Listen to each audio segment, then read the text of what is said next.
کیا آپ ملازمت کی تلاش میں ہیں؟ جی ہاں، لوگوں کی اکثریت ملازمتوں کی تلاش میں ماری ہوتی ہے۔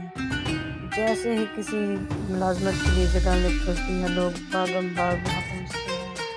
امیدواروں کی درخواستیں ہزاروں کی تعداد میں اکٹھی ہو جاتی ہیں۔ ہر ایک کی کوشش ہوتی ہے کہ یہ ملازمت اسی کو مل جائے۔ ملازمت کے حصول پر یہ عجیب و غریب ہتھکنڈے آزمائے جاتے ہیں۔ کوئی رشوت دیتا ہے تو کوئی بارش ڈھونڈتا پھرتا ہے۔ یہ تو دنیاوی ملازمت کا جیسا ہے۔ ملازمتوں کی ایک قسم اور بھی ہے، یہ ہے روحانی ملازمتیں۔ یہ وہ قابل قدر ملازمتیں ہیں جو اللہ تعالیٰ اپنے بندوں کو پیش کرتا ہے۔ یہاں بے شمار آسامیاں حاضر ملتی ہیں۔ ملازمت کا حصول بہت آسان ہے، لیکن ملازمت اسی کو ملتی ہے جسے اللہ تعالیٰ پسند کرتا ہے۔ رسول صلی اللہ علیہ وسلم نے فرمایا، جب اللہ تعالیٰ کسی بندے سے بھلائی کرنے کا ارادہ کرتا ہے تو اسے مرنے سے پہلے اپنی ملازمت سے نوازتا ہے۔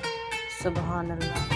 ایک صاحب نے پوچھا، اے اللہ کے رسول، اللہ بندے کو اپنی ملازمت سے کیسے نوازتا ہے؟